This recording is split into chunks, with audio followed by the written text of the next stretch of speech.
Good afternoon from Vietnam, Steve. Thanks a lot for spending your morning to join our Inside Sharing show and share your stories with our audience around the world. So, on behalf of the listeners of the show, we want to say thank you to you. It's very good to be with you, Hart, and your listeners as well. Thank you very much for the invitation. Steve, you haven't been to my country, so you got our official invitation. The next time, if you ever plan to travel to Asia, except Turkey, right? You've been to Turkey already, so go to the next country. Vietnam, put Vietnam on the list. We're here. We want to invite you out for a couple of beers together, all right? That'd be really good. I gather that the countryside's beautiful, the cycling is good. That's all I need. If you've got mountains, haven't you? Yeah, we got good. Oh, in that case, that's all I need. Mountains and a bike, and I'm very happy. Come. I'll take you and your friends around town. Okay. Yeah, lovely. Okay. Hey, Steve, in our culture, it's a great honor if we can have you to help introduce a little bit of who you are and the works that you do. Would you do that for us? Yeah, certainly. So I'm running a business in the UK, but also reaching out to people all over the world, helping them tell better stories about their work. So to give you an example, yes, over the weekend I was helping a company in Estonia who are trying to export and increase their exports to the Middle East. So this is so I was helping them write a better article about what they do because they need to get something into a newsletter, and what they'd written was very academic and quite sort of business-like, insofar as the language is quite hard to read. And so I'm saying, okay, well, where's the story here? And how can I draw it out so that when somebody reads that, they have a very clear picture in their head of one thing. So the problem I find with a lot of people in business is when they talk about their work, they try to talk about everything. They try to talk about everything at once. And the trouble with talking about everything is it's very hard to remember one thing. And as if people don't remember one thing about what you said, they won't remember anything. So that's what I spend a lot of time doing, is helping people find, okay, here's one thing I want you to remember, rather than, here's everything.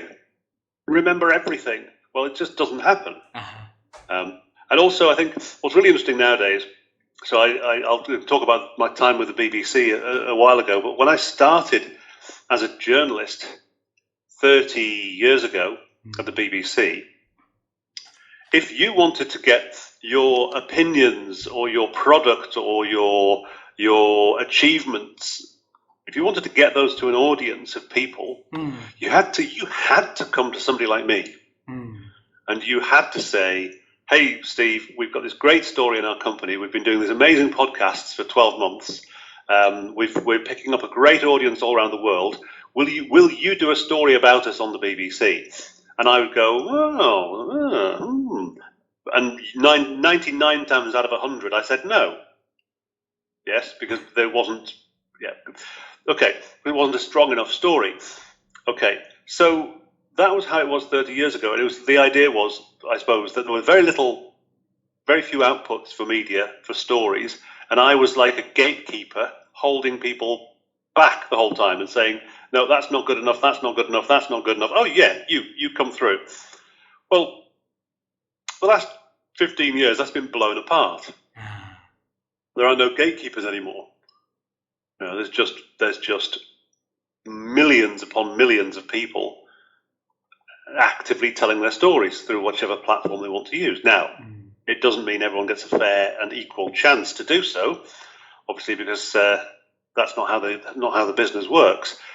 But 30 years ago, it was you go through a gatekeeper or you don't broadcast. And nowadays, that's not the case. So yeah, it's been a very, very interesting business to be in all that time.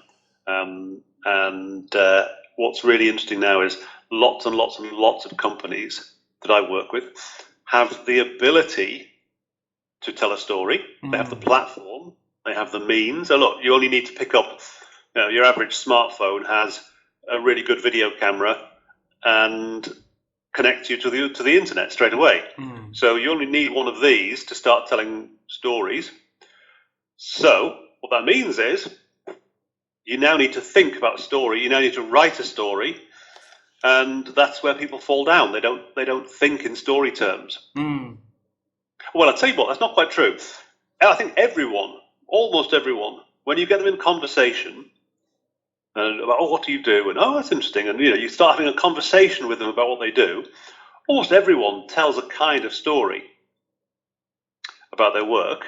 What's interesting is when they sit down at the keyboard and start trying to write the story, all of that stuff goes out the window. And they start writing really boring sentences. And that's where I come in. Wow.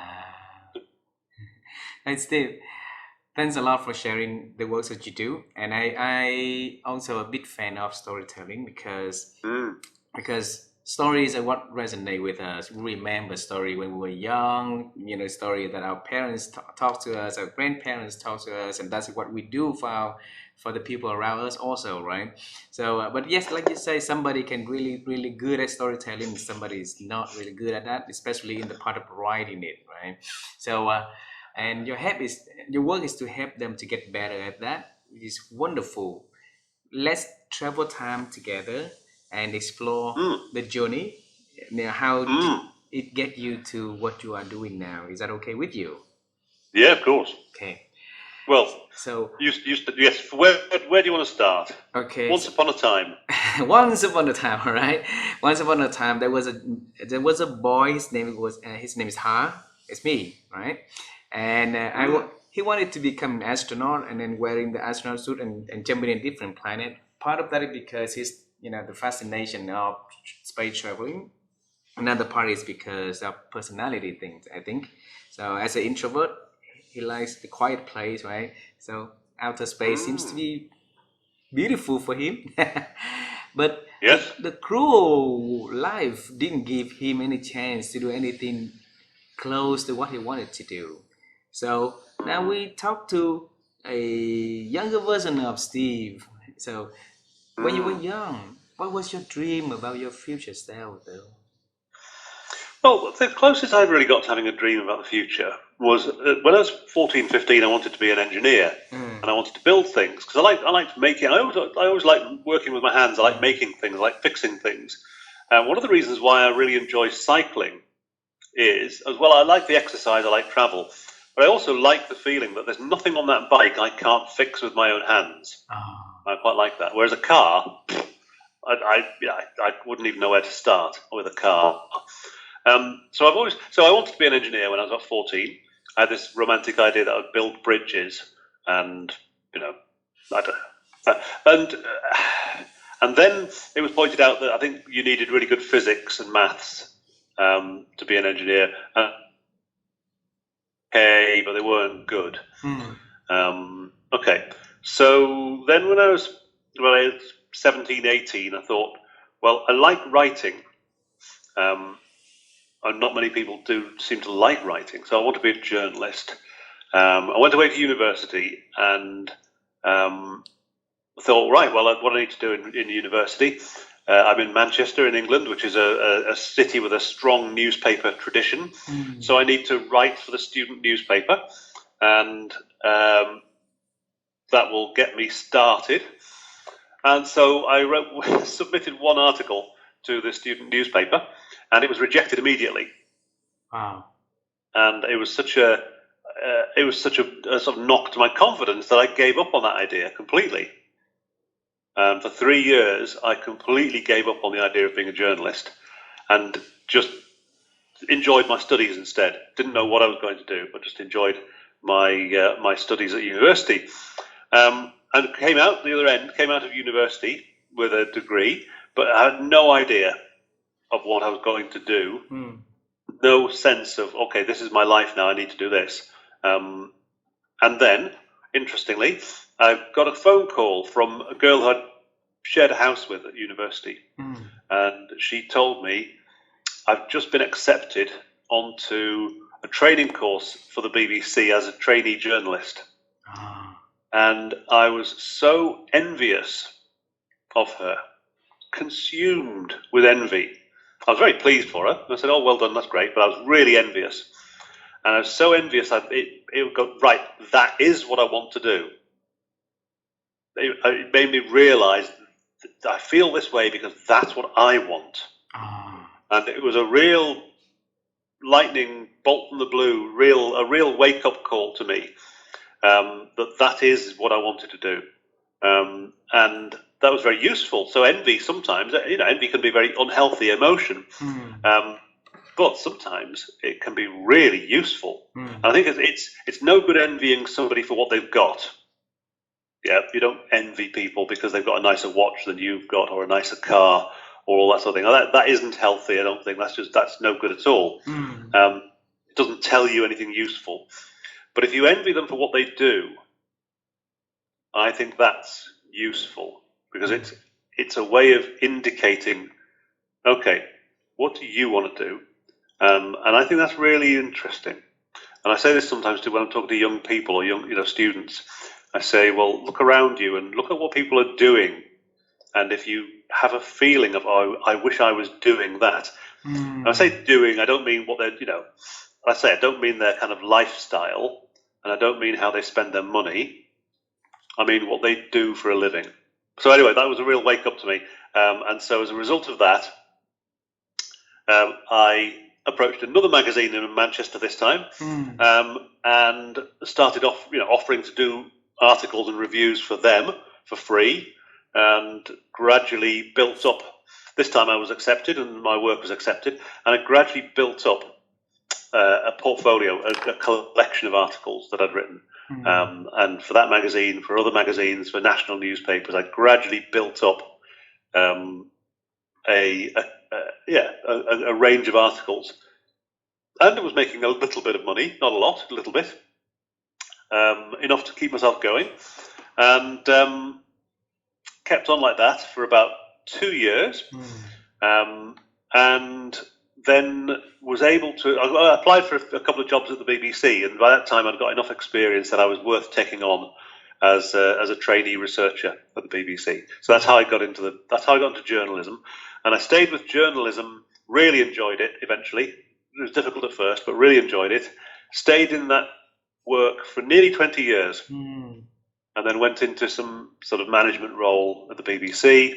Did a bit of training work at the BBC within what the BBC had, a training organisation called the Academy. So I did some training work for them, and in the process, I was also doing training work in private companies. And I realised how much the BBC was charging for my time as a trainer, and I thought, well, if I could get half as much as that paid to me in my pocket, that would be a nice little business. So I left and set up as a trainer by myself, which is where I am now. So I'm now working entirely as a consultant, working with companies and individuals. But that's basically all come out of. So when I talk to people about storytelling, and I actually come to listen to their story, well, what I'm doing is the same kind of interviewing that I used to do as a journalist, finding out what the story is. Wow. So you first wanted to become an engineer, right? And then you decided to go into a journey of journalism, and then be a journalist yourself. And then for the 20 years, did you ever look back at why did your first letter, article sent to the newspaper was rejected at the beginning? Yes, it wasn't very good. It was, and the reason why it wasn't very good. So here's what I was doing. I thought, right, well, I'll go and I don't know what to write about. So I don't know what the stories are that I can write about. So therefore, I'm going to write a review of something. And for some bizarre reason, I picked a subject to review that I knew nothing about. So I picked opera, which I know nothing about at all. And went along to watch an opera, wrote a review of what I thought I could see in front of me. But of course, I didn't really know what I was looking at or listening to, because I didn't understand. I mean, it's an art form I don't know anything about, and have never experienced. I've never seen an opera before. I've never taken part in an opera. I didn't know anything about the craft or the skill behind this, what the singers were doing, or the stage director had done, or the lighting, or or the development, or the way the set was built. I knew nothing. And then I was trying to write critically about something I knew nothing about, and not surprisingly, the review wasn't very good. And I remember, actually, interestingly, I hadn't thought about this before, but actually, interesting. What I did at the time was I looked at somebody else's review of the same thing that I'd seen, the same opera, and a journalist who'd written a review of it, who obviously knew what he was talking about. And I remember reading it and thinking, wow, okay, that's a brilliant phrase that he uses there. And why didn't I think that? And there's no way, also thinking, well, there's no way I could have. So I'd made a very bad choice of what to write about by writing about something I knew nothing about. And not surprisingly, it didn't, it was rejected. And I think, so that was interesting, and also when I read somebody else doing it better than me, it put me right off. I was very discouraged by that. So that was quite interesting, now looking back at it. Why did I think I could write about something? So one of the things I noticed when I was a journalist, there were certain things I used to avoid writing about. So I would try not to write about sport, because I don't really like sport. I don't play any sports apart from cycling. I don't support a football team. And if I was writing about, sometimes I had to, because I had to do, some journalists, you have to do everything. So sometimes I had to, but I was very uncertain, because I knew if I was writing about Manchester United, I knew that the audience was made up of sports fans who knew much more about Manchester United than I did. Yeah. Therefore, I was on very, very shaky ground. Other things I avoided writing about music. And the reason, again, partly is because if you're writing about a band or an artist, there'll be fans out there who know more about that band and artist than you do, and they will criticize what you've done because you don't know. It's obvious that you don't know what you're talking about. But the other reason I didn't like writing about music, it's a bit like writing about, wine. How do you put something like taste or harmony or how do you write about things that don't exist in words? So I really admire people who can do that kind of work, and I realized quite quickly that that's not me. I like writing about people, and finding out, being curious about people and finding out what people do, and so that's what I stuck to. And happily, there's lots of people around to write about, so that kind of worked for me. So yeah, it was interesting to figure out what the earlier on in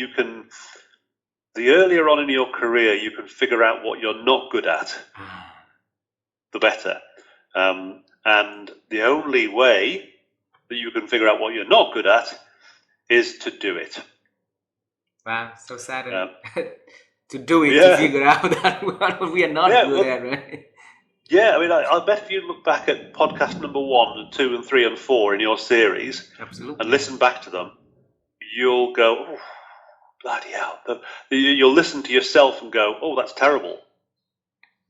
True. And the challenge is, okay, you cannot, there's certain things you cannot theorize, and you can't imagine what they're going to be like until you do them. Yeah, true. And then the challenge, of course, is either being critically self-aware enough that you can spot where you're going wrong, or having good friends around you who tell you when you're going wrong.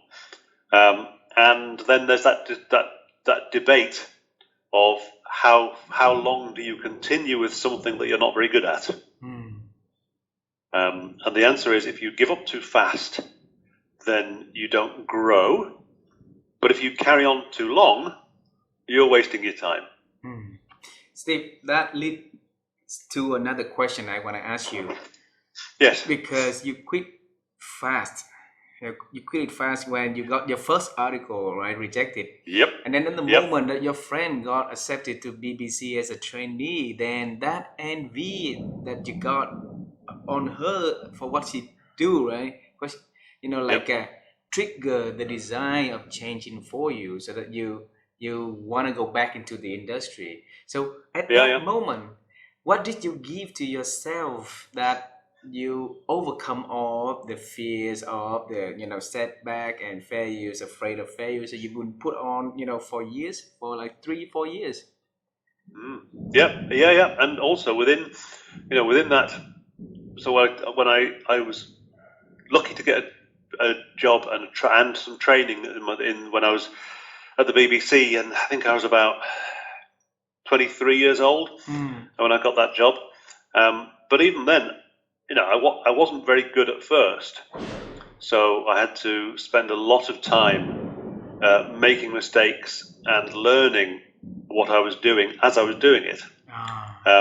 Now, some of the reason why I stuck that and kept going, well, some of the reason was because I'd become a father and I had a family to support. So I didn't really have any choice. I had to keep going. But yeah, some of it was pride and wanting to prove myself.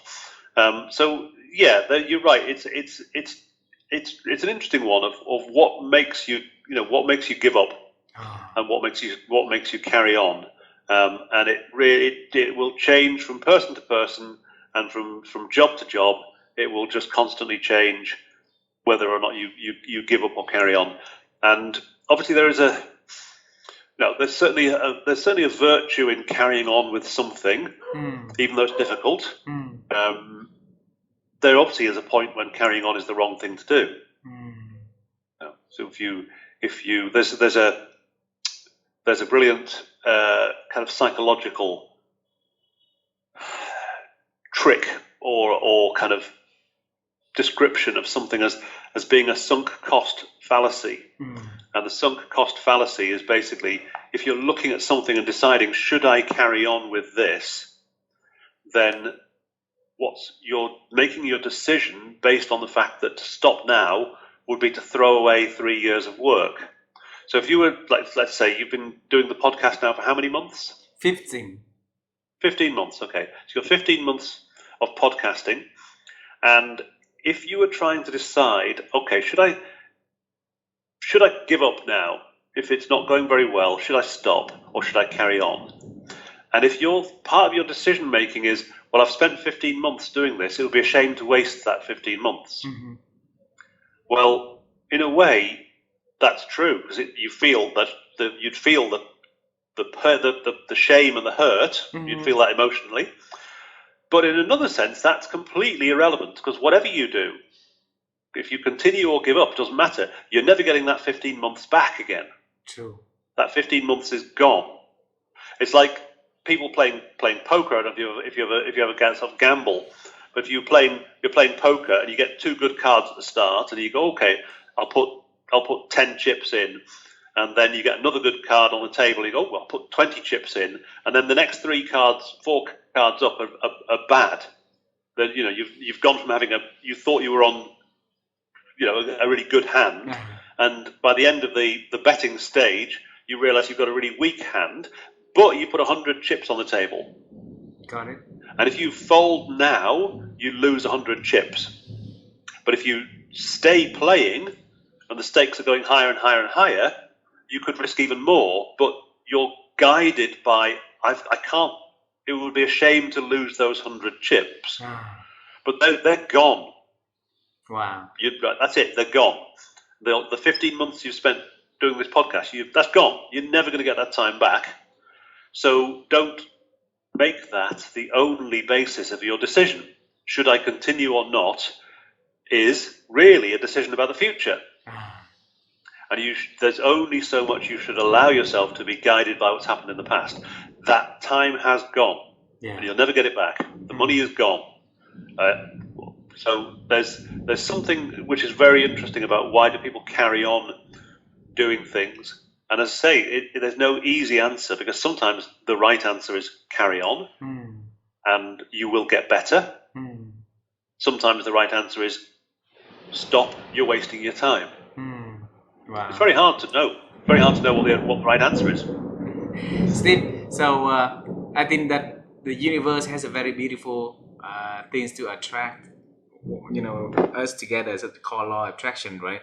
Earlier today, I gave a speech on exactly the sunk cost fallacy, and and that's about running the business. So we've been running the business, and then at a very good time, and sometimes the COVID hits, right? So we've been in the bad situations, and exactly like what you say, we keep seeing the loss we put in already. So and we don't want we didn't want to let go of the business just because of that. So sometimes we have to let the gut come in, and then the hearts come to lead our decisions, and then move forward, right?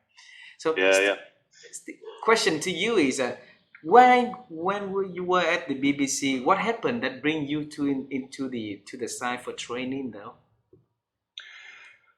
I think I've always quite enjoyed teaching, and I quite enjoy. I kind of like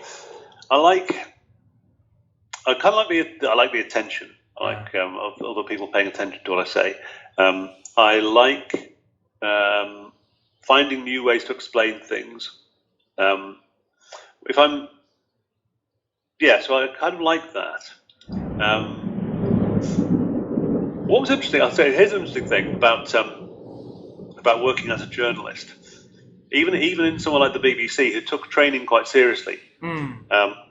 So when I was working in a newsroom as a journalist, so you're surrounded there's always about, unless you're on the early shift or the late shift, when you're the only one there, there's always a dozen or more people in the room, and you're sort of discussing stories all the time. So information comes in, and you're reacting to the new information and saying, is that a story? Is that a story? Is that a story? Should I throw away this story that I'm working on now and replace it with this bit of this story that's just come in? So you're constantly making these judgments, and so you would probably judge. I don't know. In the course of any one day when I was working there, you would probably make a judgment about, I don't know, between 1 and 200 different stories every day. Wow, that many stories. Oh yeah, easily. Yeah. I mean, sometimes the judgments were no, really quick. And at the end of the day, you would produce maybe 10 stories in a half-hour program. So you're constantly filtering, and most of the filtering was rejecting, saying no, that's not important enough. It's obviously important to somebody, but it's not important enough to my audience.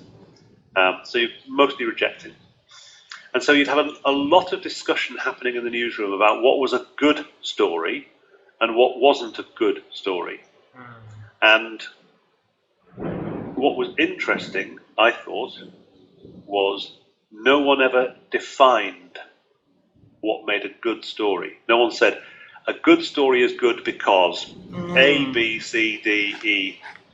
They never said it. What they did was they reacted to, oh, that's a good story, or that's a bit boring.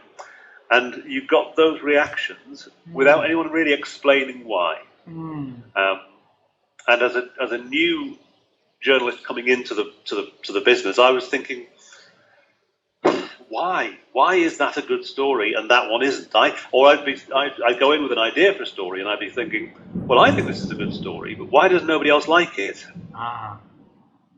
Why am I getting loads of frowns and people going, no, that's boring, when I think it's interesting? And I didn't really ask this at the time, because I thought, well, I don't want to look stupid. So I watched, basically. I spent a lot of time watching people and listening to them and trying to gauge what they were reacting to. And so that went on for a few years. And after a few years, I think what I was able to do is I was able to anticipate their reactions. So I was able to look at different stories and think, yeah, I bet they'll like this one. I bet they'll like this one. I bet they won't like this one. And react in that sort of way. So I was learning their values by watching them and learning the rules by watching them. And I think this goes on in all sorts of workplaces where you learn the rules by watching other people. And particularly if the person you're watching is somebody who you think is really good. And so you watch those people really, really closely to see what they do and how they react. And that's how you pick up your craft, your skill. Okay, so I was doing that. And then at one point, and I think this was probably about, I don't know, it's probably about, at least 10 years, maybe 15 years into my time as a journalist, I was asked to work with some charity organisations to help them to tell better stories about the work they do, because they would come to us sometimes with an idea for a story. Hey, here's a new development. Here's somebody who and they wouldn't be telling. They would be writing a press release, but it wasn't a very good story. And so we thought, well, listen, if we could show them how to write a better story, it'll help us because they'll come to us with better stories.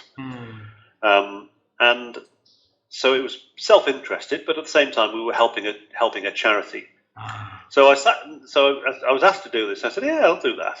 And so for the first time, I actually went away and started doing some reading about what makes a story work. And so for the first time, bear in mind, I've been now a journalist for at least 10 years, maybe 15 years. For the first time, I came across the concept of a story arc. And went, oh, wow, that's really interesting. I'd never thought of that before. And then start looking at, when you start to read that, if you like, you've immersed yourself in the practice of what you do, and then years later look at the theory and go, oh, which is a very different way around of other. So in other occupations, you immerse yourself in the theory and then start doing the practice. But I didn't do that because there wasn't any theory around when I started. So I was immersing myself in the practice for 15 years, and then I got to look at the theory, and I went, oh, wow, that's interesting. And that was a real sort of game-changing moment for me, because I found the theory became really, really interesting.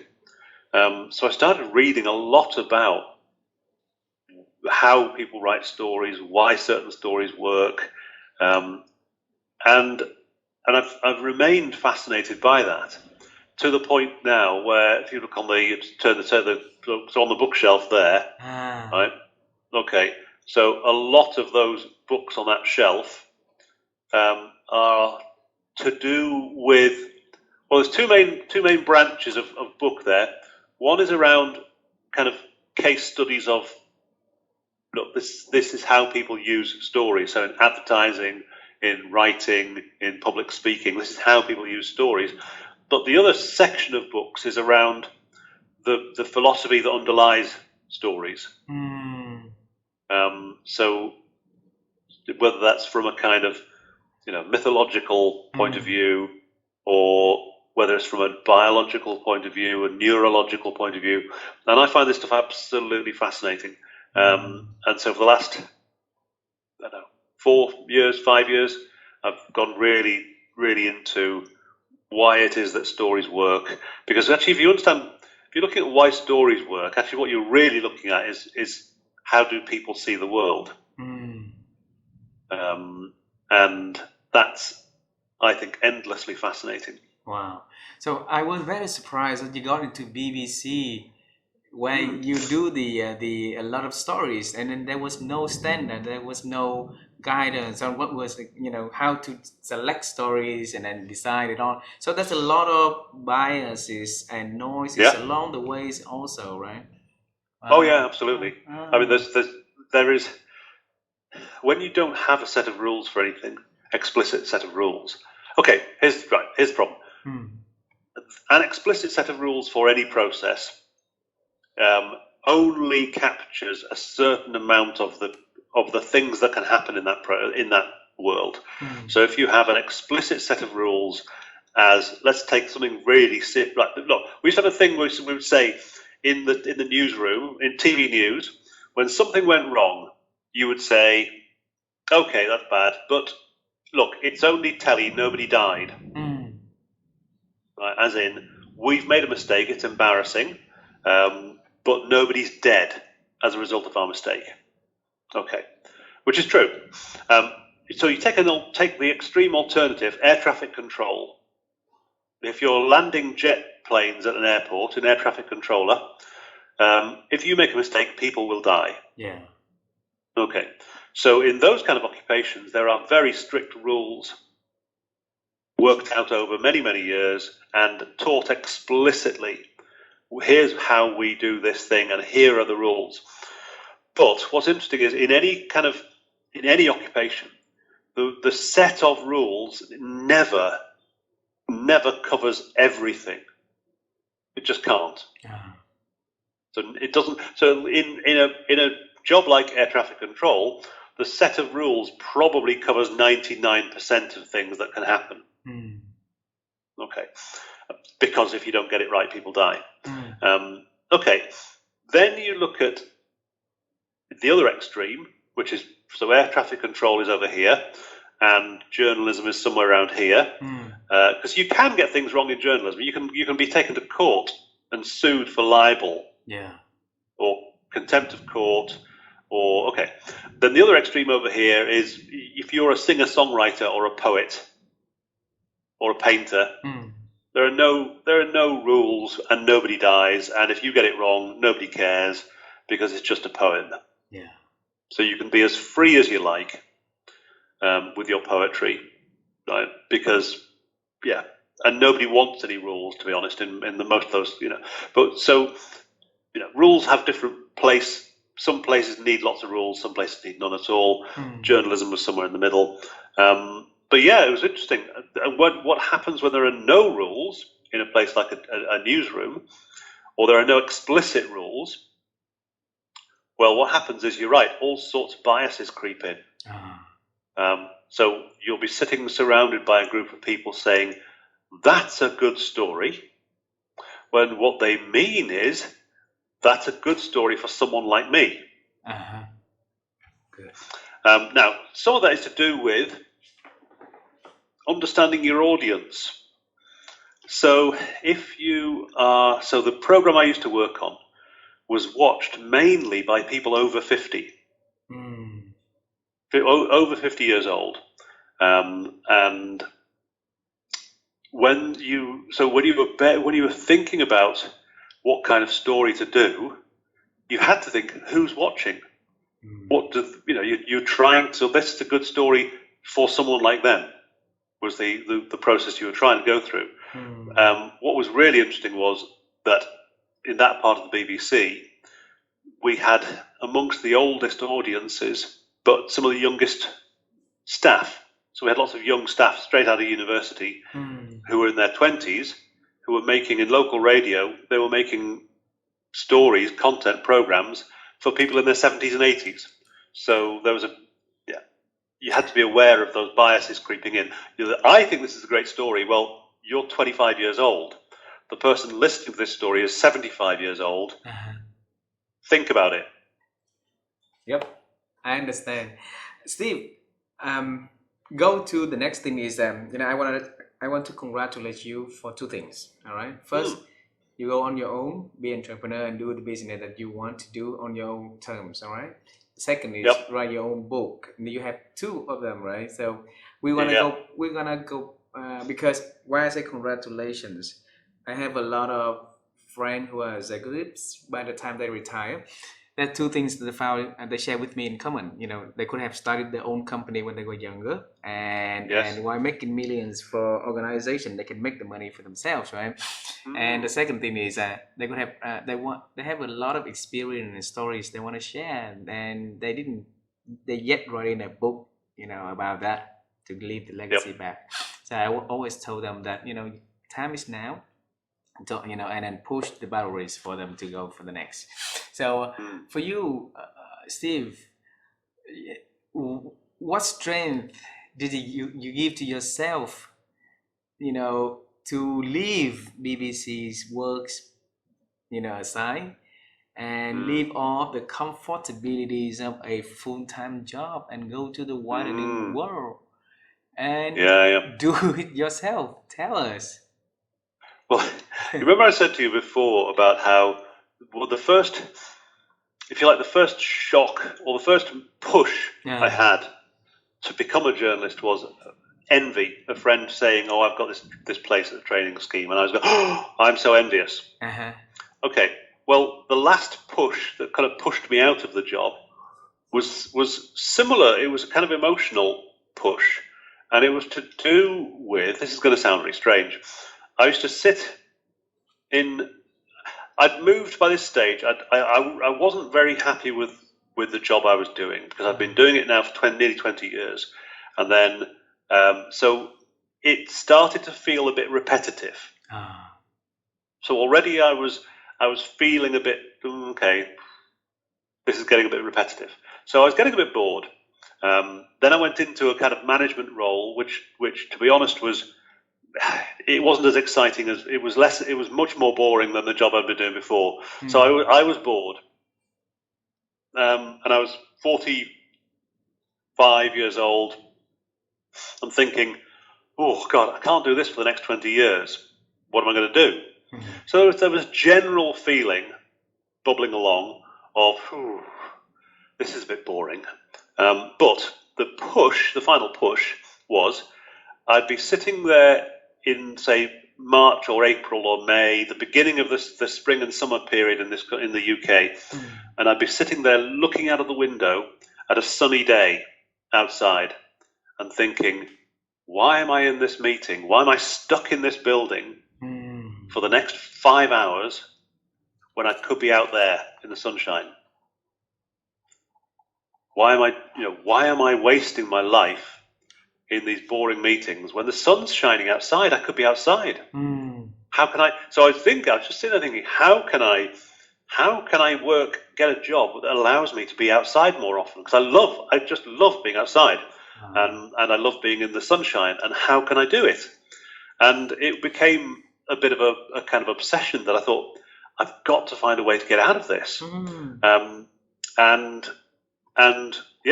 so that was one of the. It sounds crazy now looking back at it, that I gave up a regular salary, a decent pension, a job that was, for a really well-known, internationally known organisation, and I gave all of that up because I was bored and because I couldn't stand sitting indoors. Here's an interesting thing: if the pandemic had come along 10 years earlier, then would I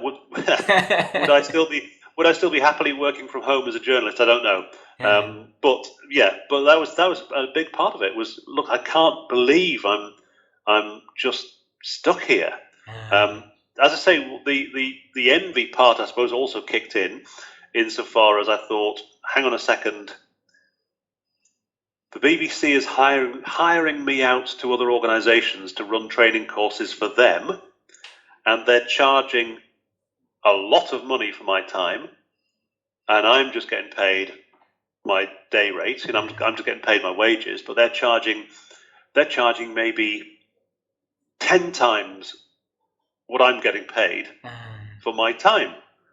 Well, okay, that's a bit. Well, why can't I have some of that? And so so basically, it was a gamble. It was made easier. To be honest with you, it was made easier by the fact that at the time the BBC was trying to reduce its numbers. They were trying to reduce the number of staff who worked there, and so they kept coming around offering redundancy packages to people who would leave. And I said, "Yeah, I'll go. I'll take redundancy. I'll leave."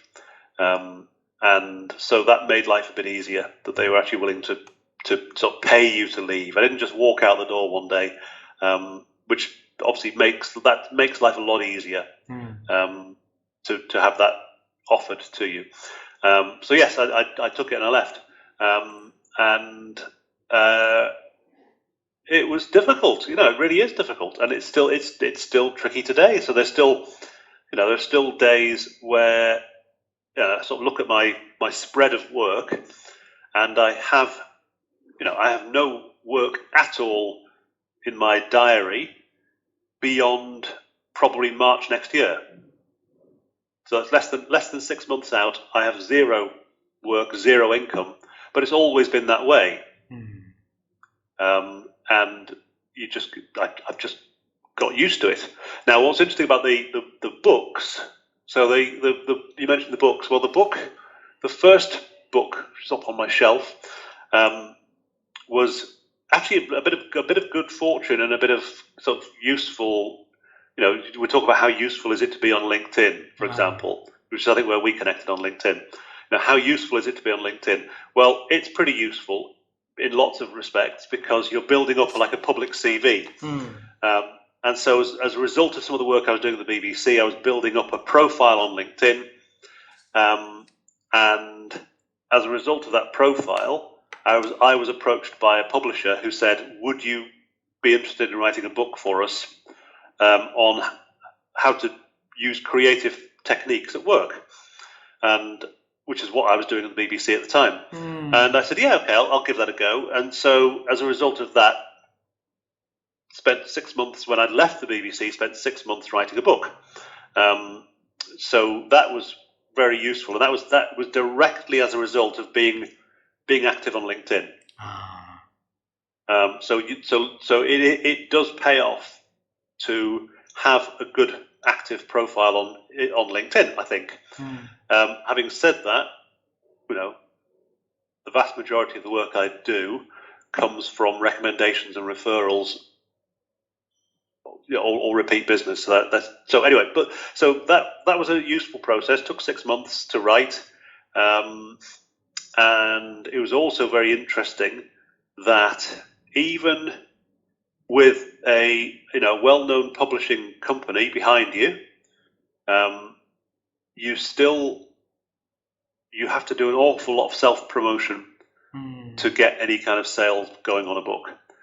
So it's fantastic to walk into a real-life bookshop and see a real copy of your book on the shelf. Is a lovely feeling. But there's a statistic I saw the other day that something like the bottom, if you think of the spread of business books, with Tony Robbins at one end, selling millions, right, and at the other end, there's, I think it's 20% of all the books that are written sell less than 12 copies each. So that's catastrophically small. So you could spend 6 months writing a book and sell 12 copies. Well, that's just disaster all round. So what's also interesting about the book, I discovered as well. So I'll show you the book. It's not a big book. Okay, so it's kind of average size, business book. It's about 250 pages and 7 chapters, and each chapter's got different tips and tricks in it. Okay, but what's fascinating about the book is it's almost useless to me as a consultant. It's almost useless because I can't go into a training room with 20 of these and say, okay, everybody, turn to page 106, and it just doesn't work. It's like being back at school. So it's no use in the training room. So I thought, well, I'm not going to walk around with a suitcase full of these, right? Getting people to, because then I have to give them away. Okay, I'm not going to try and upsell them. So you sort of sit at the end of the training session because who'd like to buy a book? Well, that looks really cheap. Also, the business model of the publishing industry, I get less than £1 for each book that's sold in royalties. So it's not worth my time upselling books because I get £1 per book that I sell. Well, that's just not worth my time. It's not worth looking. It makes me look cheap, and I get very little money for it. So I thought, well, I'll tell you what, I'll just give them to people. I'll give them, like when I meet a potential client, I'll give them a present. I'll give them, oh, look, I've written a book. And that doesn't work either, because they go, oh, right, thank you. It's like you've given them homework. And that doesn't work. So it's practically useless, frankly. As a marketing tool, it is very little use to me at all. And as a training tool, it's no use. It's nice to have and say, look, I wrote a book. Okay, at least it shows I can write. But it's actually quite useless. I say that it helped me introduce myself to a few clients. Yeah. So it got me some work. So then that was published 6 years ago, and I get a steady small royalty check every 6 months from the publishers, and it's been translated into Chinese, interestingly. So I have a Chinese copy up there, and so that's okay. It's not a bad thing, but it's not a game changer in terms of for most writers, you do not make a living by being a writer. Right? There's a very, very small number of people who make good money from writing, and then there's everybody else who it is not a game changer. You do not make a lot of money from it. So that's worth thinking about from the point of view of yourself, your friends who are thinking, I wish I'd written a book. Well, okay. I don't know what the percentage is. Remember, 20%, the bottom 20% sell 12 books each. Okay. The top 5% make a lot of money. And the chances are you'll be somewhere in between. Yeah, you'll be somewhere in the middle. Yeah.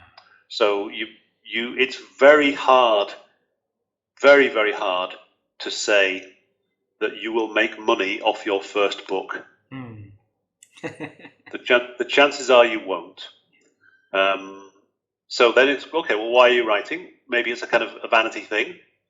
Of I wish other people to know what I know, and for them to see me as an expert. Okay, well that's good, but you can do that through a blog much more rapidly, or a podcast series, and also in those in LinkedIn articles, blog posts, podcasts, YouTube channel, in all of those areas, you get very rapid feedback from your audience as to do people agree or disagree? Do they find what you're saying useful? So you get very rapid feedback. You don't get that with a book. So that's the first thing I'd say about writing a book is it's very hard. B, it's pretty useless as a marketing tool. C, you're unlikely to make money. So why do you do it? Well, one reason you would do it is there's still a certain amount of prestige attached to a book. Yep. Okay, so you can say I am an author. The second thing is it shows you can write. It shows you can organize your thoughts into a coherent thing. Okay, but I wouldn't. Yeah, it's not for everyone. And then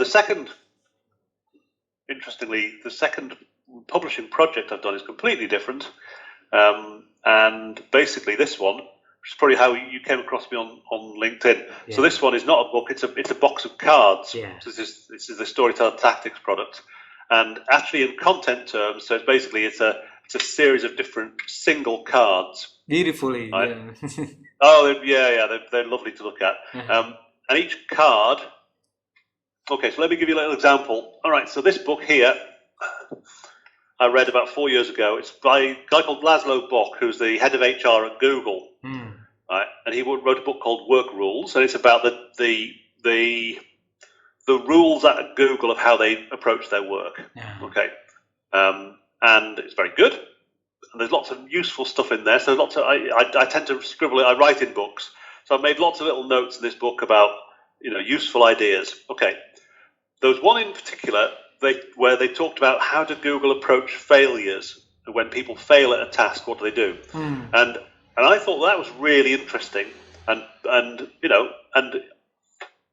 widely applicable. So I took that and I turned that into this one card called Thoughtful Failures. Right? And on the back of the card, it credits the fact that it came from that book. So I'm not passing this off as my own, my own. So there's basically, but there's on there is probably 100 and probably about 200 words on that card. So it would take you about 5 minutes to read it.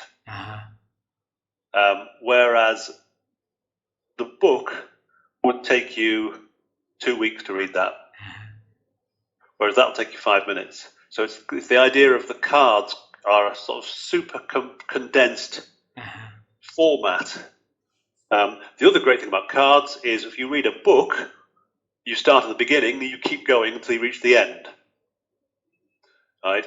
And you absorb the ideas in a sequential order. So part of the problem as an author is, how do I impose a chapter structure on these ideas I've got that are just all over the place? Whereas if you've got a series of different cards, then you can play the cards, if you like, in whatever order you want. So you can arrange them in different sequences. So it's non-linear, which is actually, we don't think in linear terms. I know the words come out of our mouths in a sequence, but our heads are not doing that. Our heads are all over the place, and so the cards in that respect are similar to the non-linear way we think. So they're much more satisfying to write. They're much more satisfying to use. And okay, so what's interesting from a kind of marketing point of view as well is they are much easier to sell to people, because you're not saying, right, read this 300-page book. Saying, hey, try one card. So that's, from a publishing point of view, has been hugely successful. Wonderful. Compared to the book. Wow. So I think in the space of, in a normal month in terms of sales, I make on those cards what I made in 5 years on the book. Wow. So that gives you an indication of how successful they are. Beautiful, Steve. They're very successful. Congratulations for 5 different ways to publishing, right? And I think the world today, we don't have the luxury of time to go through, a lot of, pages and words like that. But people love the idea of, reading something quick, something that they can be refreshing, they can be learning on the go and can apply right away. So that is something that you do is very beautiful. Steve, I have 2 last questions for you for the session today. All right. The first question is, your works, along the way, you look at stories and then you think, right? You think, and then now you have the clients to look at their story and think, so that they can build up a story that best for them and catch the audience eyes and ears and feelings, right? So the thinking is something that's critically important. And my wife and I, we have been on the quest to help people to improve their ability to think through conversations with like you and I, right? So I want to ask you this question: how have you been helping you to improve your ability to think over the years now?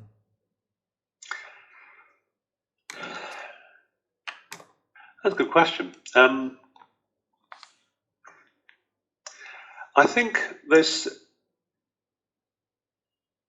I just think the simple answer I can think of is to read as widely as you can, and to try and keep an open mind. It's not easy, and to try and read widely and listen widely and try to keep an open mind. I'm not very good at it. I know when I think I know the answer, I can be very dismissive of other people and other people's ideas.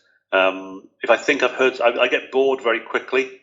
And if I think I know what somebody is, if I think that someone is telling me something and I know what they're going to say, I get very bored very quickly. And it's important to be generous with and be honest. And it's very important. It's very important to be honest. But it's important to try and listen properly to people.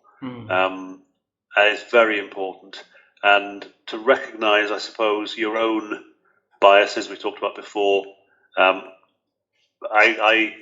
share something embarrassing with you. A couple of years ago, I was arguing with my wife about something political, some point of difference in politics between us, and she's read a whole lot of stuff that I haven't read about sociology, and I tend to read philosophy and psychology, and so she was saying, well, if you read these sources, you'll see what I mean. And I said, I don't need to read them. Right. And then I went, yeah, that's a really stupid thing to say. And it took me a while to come round to the fact that it was a really stupid thing to say. But it was a stupid thing to say. It's like I was saying, I don't need to read that. I don't need to know that. I don't need to listen to him, or don't need to listen to her. Well, that's a dumb thing. I mean, the reality is we haven't got time to listen to everyone. We haven't got time to read everything. We haven't. But if somebody's, you don't learn anything new by listening to what you already know. Yeah, powerful. There's a great comfort. There's a reason why the comfort zone is called the comfort zone. It's because it's nice and comfy. Yes, it's a nice place to be. And if you read the same Facebook feed that everyone else reads, if you read the same magazines, that watch the same TV films and news programs, and have the same conversations, it's a very comfortable place to be. But you're not really learning anything new.